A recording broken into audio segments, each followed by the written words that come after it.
नमस्कार, स्वागत है आपका कमोडिटी निवेश में, जहां हम आपको कमोडिटी से जुड़े हुए तमाम सवालों के जवाब देते हैं। और सवाल पूछने का तरीका बेहद ही आसान है। आप हमारे नंबर 9136934058 पर अपने सवाल हमें व्हाट्सएप कर सकते हैं।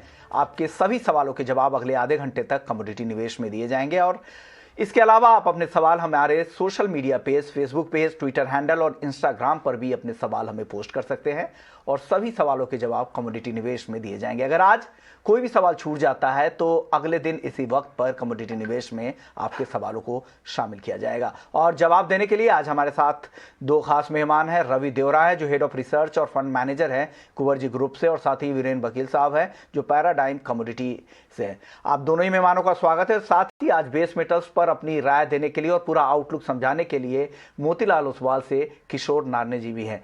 सर, आपका भी स्वागत है। तो सबसे पहले बात बेस मेटल्स की होगी, जहां जबरदस्त एक्शन है और निकेल और जिंक इस एक्शन को लीड कर रहा है। किशोर सर, अब आपको निकेल में क्या लग रहा है? हालांकि दिन के ऊपरी स्तरों से कूल ऑफ हुआ है लेकिन अभी भी तेजी बरकरार है। क्या निकेल में अब ट्रेड करना चाहिए? किन लेवल्स पे एंट्री करनी चाहिए अगर किसी को ट्रेड करना है तो? आई थिंक यहाँ पे निकल और निकल, नॉट ओनली निकल, एक्चुअली रिफाइंड कॉपर और निकल दोनों में अगर देखेंगे तो इन्वेंट्रीज काफी ड्विंडल डाउन हुआ है। और खास करके जो निकल का जो है, आप शंघाई का वेयर हाउस इन्वेंट्रीज देखेंगे तो करीब अगस्त से लोएस्ट लेवल पे है, मतलब करीब 4700 टन के आसपास आ गया। तो अंडरलाइंग टोन अभी भी तेजी का है। और एलएमई इन्वेंट्रीज देखेंगे तो 2 साल के लो पे है, करीब मतलब 95,000 टन के अंदर आ गया है। और ओवरऑल आपको 12-13 साल का हाई पे चल रहे हैं। और मेरे हिसाब से 2022-23 में जो है निकल एक अच्छा कमोडिटी रह सकता है। So medium to long term trend nickel का काफी बढ़िया रहने वाला है।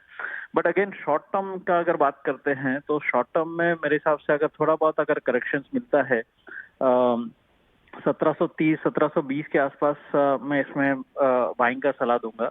और आप अगर हफ्ता 10 दिन का अगर व्यू लेना चाहता है तो प्रॉब्ली 1820-1825 तक आपको अपसाइड मिल सकता है। तो मेरे हिसाब से एनीथिंग क्लोज टू 1720-1730 बाइंग का अपॉर्चुनिटी है। ऊपर में 1830 से लेकर 1850 तक आपको अपसाइड देख सकते हैं। ओके, यानी जो करंट भाव है उससे गिरने दीजिए 50-60 रुपए। 1720-1730 के आसपास में निकल में एंट्री का मौका देखे, और लग रहा है कि शॉर्ट टर्म में 1830 से 1850 के लेवल दिख सकते हैं। और मीडियम टर्म ट्रेंड भी पॉजिटिव ही लग रहा है। और जिस तरह से सप्लाई की दिक्कतें और साथ ही डिमांड, जिस तरह से इलेक्ट्रिक व्हीकल की मांग बढ़ रही है, बैटरी के लिए भी इसका इस्तेमाल होता है, तो तमाम तरह की जो मांगे हैं उससे भी यहाँ पर फायदा हो रहा है। सर, अब अगर बात करें जिंक की तो यहाँ भी जबरदस्त तेजी दिख रही है। एक तरफ से क्रूड और दूसरी तरफ से कोयले को लेकर जो चिंता है, जिस तरह से तेजी वहां पर दिख रही है, उसका भी फायदा यहाँ पर मिल रहा है। ऐसे में जिंक आपको क्या दिख रहा है? 300 के करीब आज जाता दिख रहा है एमसीएक्स पर भाव, क्या करें? जिंक लेड दोनों थोड़ा पिछले साल आउट परफॉर्म किया है और इस साल का शुरुआत भी अच्छा हुआ है जिंक के साथ। आप अगेन जिंक में आपको मीडियम टर्म अगर टारगेट्स अगर देखें तो आपको 360 से 370 रुपए तक भी आपको मीडियम टर्म टारगेट हो सकता है। मीडियम टर्म का मतलब 3 से 6 महीने के बीच में। बट आपको एब्सोल्यूट शॉर्ट टर्म जो है, मेरे हिसाब से इंट्राडे अगर देखें या 2-3 दिन का आप व्यू लेके चलते हैं तो 292-293 के आसपास बाइंग लेवल्स बनता है यहाँ पे। एंड अपसाइड में आपको 296 से 298 तक आपको अगले 2-3 दिन में आपको ये प्राइसेस देखने को मिल सकता है। तो यहाँ पे शॉर्ट टर्म में भी तेजी है। थोड़ा बहुत मतलब 1-1.5 रुपए आपको नीचे में मिलता है तो आपका risk reward ratio much favourable रहेगा करंट लेवल से कंपेरेटिवली। ओके सर, अब एल्युमिनियम और कॉपर पे बता दीजिए। एल्युमिनियम भी काफ़ी तेज़ी आ चुकी है एल्युमिनियम में। हालांकि आज अब सुस्ती थोड़ी दिख रही है लेकिन अभी भी 240 के ऊपर बन रहा है। और जिस तरह से लगातार स्मेल्टर्स में काम कम हो रहे हैं और जो चाइना की पॉलिसी है वो भी सपोर्टिव है मेटल्स के लिए, क्योंकि उनका जो स्टांस है लिबरल पॉलिसी है और लगातार ब्याज दरें भी घटा रहे हैं। तो ऐसे में क्या लग रहा है, कॉपर और एल्युमिनियम को फ़ायदा मिलेगा और यहाँ से अच्छी तेज़ी दिखेगी दोनों ही काउंटर में?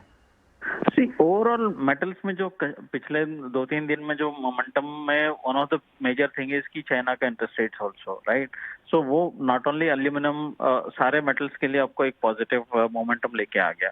सो एल्यूमिनियम जो पिछले पूरा साल जो इसका जो तेजी चला था वो मोस्टली इलेक्ट्रिसिटी चार्जेस को लेकर, कॉस्ट ऑफ इलेक्ट्रिसिटी जो बेसिकली सबसे बड़ा कॉस्ट है एल्यूमिनियम स्मेल्टिंग में, तो उसको लेकर जो कंसर्न्स थे और उसको जो हायर कॉस्ट ऑफ इलेक्ट्रिसिटी की वजह से आपको एल्यूमिनियम में काफी तेजी देखने मिला। आई थिंक थोड़ा बहुत कोल यूसेज वापस रिस्टार्ट हुआ है और इलेक्ट्रिसिटी चार्जेस स्टेबलाइज हो चुका है।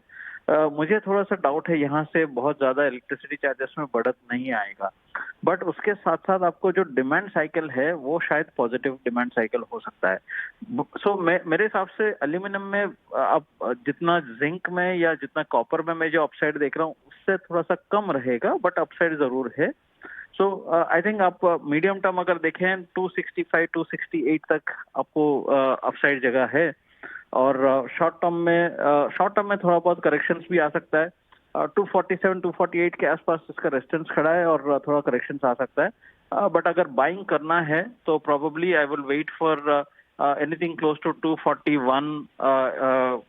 एक दो दिन का अगर व्यू है तो 241 बेटर लेवल है और वहां पे खरीदारी कर सकते हैं। आपका अपसाइड जो टारगेट है आप 245 से लेकर 247 तक आप एक्सपेक्ट कर सकते हैं। ओके, तो ये व्यू है एल्युमिनियम और कॉपर को लेकर। शुक्रिया किशोर सर, आपने वक्त निकाला और पूरे ही बेस मेटल्स पर अपनी राय रखी। हमारे साथ वीरेंद्र वकील जी और रवि जी भी हैं। वीरेंद्र जी, आपको क्या लग रहा है, निकेल में जिस तरह की तेजी दिख रही है, ऐसे में आपको और कौन से लेवल, क्या 2000 भी MCX पर पॉसिबल आपको दिखता है क्या निकेल में? निकल में एक technical problem Shanghai metal exchange में थोड़ी शॉर्ट स्क्वीज है, क्योंकि जो रशियन डिलीवरी के वहाँ नॉरिस निकल के जो बार है उसकी शॉर्ट सप्लाई चल रही है।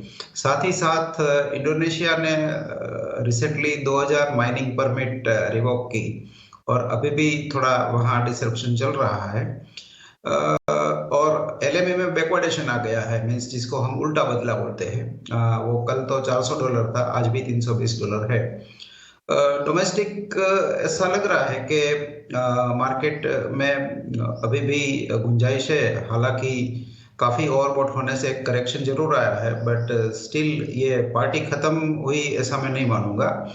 मुझे नियर टर्म ऐसा लग रहा है कि शायद हम 1978 पहले टेस्ट करेंगे। अगर वहां हम संभल जाते हैं तो आगे का रास्ता खुलेगा, और जब तक ये 1715-20 के ऊपर होल्ड करता है तब तक मोमेंटम पॉजिटिव रहेगा। ओके, तो ये भी हुआ। रवि जी, आपको बेस मेटल्स में क्या लग रहा है, जिस तरह की तेजी दिख रही है, चाइना से तो सपोर्ट है ही, दूसरी तरफ स्मेल्टर्स वगैरह में दिक्कतें हैं, कई सारे मेटल को लेकर, एल्युमिनियम और जिंक को लेकर उत्पादन की दिक्कतें हैं, स्टॉक कम हो रहे हैं, डिमांड लगातार बनी हुई है, ऐसे में क्या लग रहा है बेस मेटल्स का पूरा मार्केट आउटलुक आपको कैसा दिख रहा है? जी डेफिनेटली किशोर जी एंड बीरेन जी ने जैसे बात किया, मुझे लग रहा है निकल मेरा प्रेफर्ड पिक रहेगा। लगातार देखे तो मैं 3 से 4 हफ्ते से इसको रिकमेंड करता आ रहा हूँ। बेसिक इसका रीजन यही है कि ये अभी हमें देखना होगा सप्लाई बियॉन्ड, क्योंकि अभी तक क्या था, सप्लाई डिस्टर्ब कर रहा था मार्केट को, और जहां जहां सप्लाई का डिस्टर्बेंस था वहां पे शॉर्ट स्क्वीज बने थे, वहां पे अभी आगे जाके आपको डिमांड देखना पड़ेगा, क्योंकि ओमिक्रॉन एक मेजरली फ्लू की तरह ही पास हो रहे हैं। तो आई थिंक ज्यादातर कोई रिस्ट्रिक्शन नहीं लग रहा है। कल आप जो बाइडेन का स्पीच देखे या कल आप ब्रिटेन के प्राइम मिनिस्टर का स्पीच देखे, सबकी ओर से यही है कि आगे जाके रिस्ट्रिक्शंस कम करेंगे। तो अगर रिस्ट्रिक्शन कम हो गए तो यहाँ से एक अच्छा डिमांड निकल के आएगा। जो अभी सप्लाई गैप है वो डिमांड जो आएगी तब वो सप्लाई का जो कंसर्न है जो आगे जाके बढ़ेगी वो शायद कैटर कर पाएगा। मुझे लग रहा है निकल ईवी स्टोरी में एक बेटर कमोडिटी है, वहां पे बाय करें आप। लेवल स्पेसिफिक 1740-45 अच्छा एंट्री लेवल हो सकता है। शॉर्ट टर्म के लिए आप 1700 का स्टॉप लॉस रखें। अपर साइड मेरा ये मानना है कि निकल आपको शॉर्ट टर्म में 1850 तक के लेवल भी दिला सकता है, तो वहां पे आप बाय का पोजीशन ले सकते हो। सेकंड, एल्यूमिनियम में मेरा बाय का रिकमेंडेशन है। यूएस में देखे या यूरोप में देखे, सब जगह डिमांड काफी अच्छी एल्यूमिनियम की निकल के आ रहे, एंड डेफिनेटली ये पावर शॉर्टेज का जो प्रॉब्लम था वो थोड़ा बहुत ईज हुआ था, बट फिर से कल के न्यूज देखे या मॉर्निंग में भी न्यूज आया, यूरोप में फिर से इलेक्ट्रिसिटी का शॉर्टेजेस के रिलेटेड प्रॉब्लम्स है, एंड वो कोल ज्यादा यूज नहीं कर सकते क्योंकि पेरिस एग्रीमेंट के अंतर्गत जो भी पॉल्यूशन रिगार्डिंग नॉर्म्स है वो सबको फॉलो करने पड़ेंगे। तो यूरोप वैसे भी देखे तो पॉल्यूशन रिलेटेड नॉर्म्स में काफी टाइट है, तो कोल का यूज कर रहे हैं वो काफी लिमिटेड रहेगा। तो मुझे लग रहा है कि वहां भी एक अच्छा पोजीशन बनना चाहिए, बट वहां मेरा शॉर्ट टर्म का टारगेट 247.50 रहेगा। 242 के करीब एल्यूमिनियम के जनवरी कॉन्ट्रैक्ट में बाय करें एंड 239 का स्टॉप लॉस लगाए। मुझे लग रहा है बेस मेटल में निकल एंड एल्यूमिनियम दोनों मेरी प्रेफर्ड पिक है। ओके, निकेल और एल्युमिनियम इनकी प्रिफर्ड बाई है जहां पर आपको दाव लगाना चाहिए। चलिए अब आगे बढ़ते हैं, कुछ सवालों के जवाब भी दे देते हैं। कुछ दर्शकों ने अभी अभी सवाल भेजे हैं। किशन नासिक से हैं, जिंक इन्होंने 298 रुपये 75 पैसे 298.75 पर सेल किया है। बीरेन जी क्या करें, ये शॉर्ट किया है, ट्रेंड पॉजिटिव है, क्या सलाह देंगे किशन जी को? इसमें शॉर्ट साइड नहीं रहना चाहिए, टेम्पररी में भी 295 296 आ सकता है, लेकिन डेफिसिट मार्केट है ये भी इन्वर्ट चल रहा है, यानी इसमें भी उल्टा बदला है। जिन मार्केट में उल्टा बदला होता है उसमें माल की कमी यानी सप्लाई शॉर्टेज होती है। तो ये देखते हुए मैं इनमें शॉर्ट रेकमेंड नहीं करूँगा। जो भी एग्जिस्टिंग शॉर्ट पोजीशन है उसमें 299.50 का स्टॉप लॉस रखना चाहिए, और वो अगर लेवल आता है तो एग्जिट कर लेना चाहिए। आगे शायद ये मार्केट 305 308 तक जाना चाहिए। ओके, तो आपके लिए ये व्यू है, क्योंकि ट्रेंड पॉजिटिव है, लग रहा है कि यहाँ से कभी भी तेज रिकवरी आएगी तो आपको दिक्कत हो सकती है। तो नीचे के लेवल पे आप कोशिश करें कि 2-3 रुपए का फायदा लेके आप यहाँ से निकलने की कोशिश करें।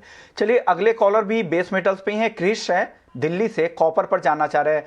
रवि, आपने एल्युमिनियम और निकल तो बता दिया, अब कॉपर बताइए। आज तो अच्छी तेजी दिखा रहा है, क्रिश को क्या सलाह देंगे, ये ट्रेडर हैं? जरूर से कॉपर मुझे लग रहा है कि 1 से 2 ट्रेडिंग सेशन में जो आज मॉर्निंग के न्यूज है, जो सप्लाई डेफिसिट रिलेटेड न्यूज है, उससे थोड़ा पॉजिटिव रहेगा। बट मेरा ये मानना है कि ये तेजी काफी लिमिटेड रहेगी क्योंकि वहां पे एलएमई सप्लाई का काफी इश्यू बना हुआ है। जब भी प्राइसेस 760 के करीब आता है तो सप्लाई वहां पे बढ़ जाते हैं, इन्वेंट्रीज के लेवल पे बढ़ जाते हैं। तो आई थिंक मेरा ये मानना है कि अगर ट्रेडिंग के लिए आपका पर्सपेक्टिव हो तो आप 752 के करीब एक बार बाई करें, 748 का स्टॉप लॉस लगाए, अपर साइड 760 से 762 तक के टारगेट के लिए वेट करें एंड वहां पे एक बार मुनाफा वसूली कर ले। मुझे लग रहा है कि ट्रेंड पॉजिटिव है, थोड़ा बहुत यहाँ से और 1-1.5% की तेजी आ सकती है। तो आप रिस्क रिवॉर्ड देख के 748 के स्टॉप लॉस के साथ एक बार 752 के करीब बाई कर सकते हैं 762 तक के टारगेट के लिए। ओके, 752 के आसपास बाई कीजिए, 762 765 के टारगेट के लिए आप जा सकते हैं अगर रवि जी को आप फॉलो कर रहे हैं। लेकिन जो स्टॉप लॉस बताया है उसका ध्यान ज़रूर रखिएगा, क्योंकि कभी भी बाजार वॉलेटाइल है, दोनों तरफ के मूव आपको दिखा सकते हैं। चलिए आगे बढ़ते हैं, राकेश गर्ग जी का सवाल ले लेते हैं। गाजियाबाद से इन्होंने सवाल भेजा है, नेचुरल गैस इनके पास लॉन्ग पोजीशन है 318 रुपये 10 पैसे पर। वीरेंद्र सर क्या सलाह देंगे राकेश जी को? नेचुरल गैस लॉन्ग कर रखा है 318 पे, अब जो खबरें आ रही है वो तो कमजोरी के आ रहे हैं, ऐसे में क्या संकेत, क्या वापस से रिकवरी दिख रही है आपको नेचुरल गैस में? अब इसमें जो 350 का जो प्राइस हमने देखा था 350 का, वो टॉप बन चुका है मेरे हिसाब से। और अगर वेदर में बहुत बड़ी कोई इवेंट नहीं आती है या यूक्रेन वॉर टाइप की कोई इवेंट नहीं आती है, यूरोप यूक्रेन का जो टेंशन है, तो टेम्पररी मुझे ऐसा लग रहा है कि इसमें थोड़ी डाउनसाइड रहेगी। मे भी हम 270-275 तक देखेंगे। हल्का सा भी बाउंस मिले तो एग्जिट कर लेना चाहिए।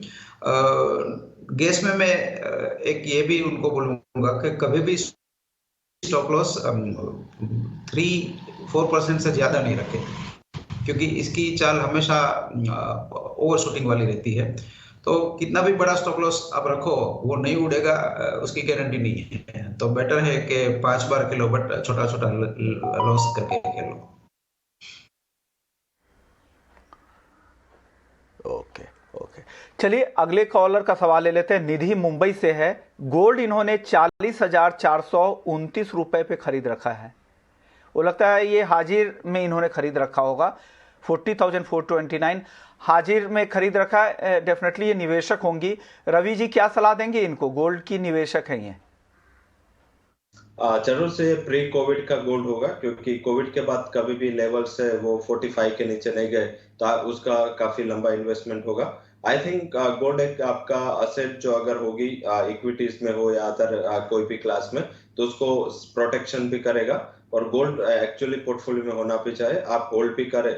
ये इन्वेस्टमेंट आपको निराश नहीं करेगा। मुझे लग रहा है कि इस साल में कभी भी 55,000 तक के लेवल्स आपको दिख सकते हैं। होल्ड करें, अभी एक साल और रुके, शायद ये लास्ट ईयर है 2021, उसमें थोड़ा प्राइसेस कंसोलिडेट कर गया क्योंकि बॉन्ड यील्ड बढ़ रही है। अगर ये बॉन्ड यील्ड 2 के नीचे मींस के 2% से नीचे रहते, तो शायद लग रहा है कि नेक्स्ट 1 से 2 क्वार्टर में आपको गोल्ड में अच्छा लेवल मिलेगा। बट एक साल का मेरा टारगेट 52,000 एंड 55,000 है, तो आप निवेशित है तो निवेशित रहे। ओके, तो आपने निवेश कर रखा है, आगे भी तेजी की उम्मीद है, तो आप बने रह सकते हैं। चलिए अगले कॉलर एक एग्री मार्केट से ले लेते हैं। दीपक जी हैं गुजरात कच्छ से, इन्होंने सवाल भेजा है। हाजिर में इनके पास 1 टन ग्वार सीड है। बीरेन जी क्या सलाह देंगे? हाजिर में रखा हुआ है इन्होंने 1 टन ग्वार सीड, क्या करना चाहिए इनको? ग्वार सीड काफी मजबूत है और फसल भी ये साल कम थी थोड़ी, और पुराना जो बकाया स्टॉक है वो भी धीरे धीरे कम हो रहा है। तो करीबन इसका बेस है वो 6,000 का बॉटम बन चुका है और फिलहाल दायरे में है 6,000 6,500 के बीच दायरे में है। बट फिजिकल है तो रखना चाहिए। ओके, तो फिजिकल है तो आप रखना चाहिए। अगर फॉलो करते हैं बीरेन जी की तो इनकी सलाह आप मान सकते हैं। रवि आप क्या सलाह देंगे? हाजिर के ये कारोबारी हैं कच्छ गुजरात से, इनका नाम दीपक भानुशाली जी हैं, क्या सलाह देंगे ग्वार सीड पर इनको? जरूर से आप होल्ड कर सकते हैं, क्योंकि अगर लास्ट ईयर के कंपैरिजन से प्राइस देखें तो काफी ऊपर है। हालांकि अगर उसको आप क्रूड के प्राइस से कंपेयर करें तो आपको ज्यादा ओवरशूट नहीं लगेगा, क्योंकि क्रूड के प्राइसेस भी वर्ल्ड के अभी देखें तो 99.99% जो ऑयल प्रोड्यूसर है वो सारे ब्रेक इवन के ऊपर चल रहा है। तो आई थिंक नेक्स्ट ईयर काफी अच्छा रहेगा एक्सपोर्ट डिमांड के लिए, बट सप्लाई काफी लिमिटेड है, क्योंकि ऑलवेज क्रूड के प्राइसेस वहां पे शायद 1-2 दिन में आपको सीधा मैच ना दिखे, बट लॉन्ग टर्म में ये मैच करते हैं। मुझे लग रहा है कि जब तक प्राइसेस 6,000 के ऊपर है तब तक आप हाजिर में होल्ड करें। अपर साइड हालांकि मेरा ये मानना है कि अगर 7200 तक के प्राइसेस मिले वहां पे आप अपना स्टॉक लिक्विडेट कर दे। ज्यादा उससे मुझे तेजी नहीं दिख रही, बट एटलीस्ट यहाँ से 800 से 900 पॉइंट की तेजी वो भी काफी सिग्निफिकेंट है। यहाँ से 10-12% की तेजी अभी भी और बाकी है, तो वहां पे आपका पोजीशन लिक्विडेट कर सकते हैं। 7200 के करीब आए तो आपका 1 टन स्टॉक है वो लिक्विडेट कर दे। ओके, यानी 8 से 10% तेजी की और उम्मीद है। और माफी चाहूंगा, और इन्होंने अभी मैसेज भी किया कि ये कारोबारी नहीं किसान है दीपक जी। तो दीपक जी के लिए सलाह दोनों ही एक्सपर्ट्स की तरफ से, बीरेन सर से भी और रवि जी से भी। चलिए अब आगे एक और सवाल ले लेते हैं। वो अशोक भड़के जी अमरावती से रेगुलर कॉलर है। ये कॉटन केक पर राय जानना चाह रहे थे। बीरेन जी आपकी क्या सलाह देंगे इनको? आज मार्केट में डिसेंट करेक्शन देखा गया है। मैं करंट लेवल पे 3200-3220 के आसपास फैब कॉन्ट्रैक्ट बाइंग प्रेफर करूंगा। गोइंग फॉरवर्ड मुझे ऐसा लग रहा है कि यहाँ 3380-34 तक की गुंजाइश है। कॉटन की फसल बेसिकली थोड़ी कम है, तो इसका सपोर्ट थोड़ा कॉटन को मिलना चाहिए। ओके, चलिए अब एक और दर्शक का सवाल आया है। करुणेश है हरिद्वार से। लेड इन्होंने बेच रखा है 186.5 पर। रवि जी क्या सलाह देंगे करुणेश को आप? डेफिनेटली ये जो कमोडिटी है वो पूरा पैक चल गया। जिंक देखे, एल्यूमिनियम देखे, निकल एंड कॉपर चारों के ईयर ऑन ईयर देखे तो प्राइसेस काफी अप्रिशिएट हो गए, बट लीड के प्राइसेस में कुछ भी उछाल नहीं है। मुझे लग रहा है कि वहां से निकल जाना चाहिए, क्योंकि अभी क्या है कि मार्केट ग्रोथ ड्रिवन है एंड ग्रोथ को ज्यादा फोकस कर रहा है। तो जिसमें वोलेटिलिटी एंड वॉल्यूम अच्छा है वहां पे अच्छा हो सकता है। जिसमें सप्लाई डेफिसिट रिलेटेड न्यूज है, जैसे आगे हमने निकल की बात की, एल्यूमिनियम की बात की, तो वहां पे ज्यादा फोकस करना चाहिए। ये मैं जब से काफी टाइम से देख रहा हूँ कि जिंक के लीड के जो प्राइसेस है वो 184 से लेके 188 तक ही सीमित रह रहे हैं। तो आई थिंक आपकी शॉर्ट पोजीशन है उसमें अभी यही प्राइस पे चल रहे हैं, तो ऊपर आप 188 का स्टॉप लॉस लगाए, बट कोई भी रेंज में अगर 185 के करीब लेवल मिलते हैं, एक बार आप छोटा मुनाफा बुक करके निकल जाए, और आप इसके सामने जैसे ही आप निकले आप आइदर निकल और एल्यूमिनियम जो भी लेवल पे चल रहे हैं उस टाइम वो बाई करके चले, कंपैरेटिव प्रॉफिट अच्छा होगा।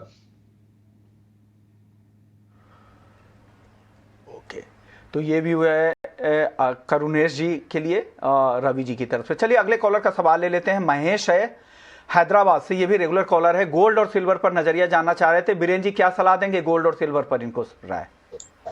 शॉर्ट टर्म व्यू मेरा दोनों पे बुलिश है।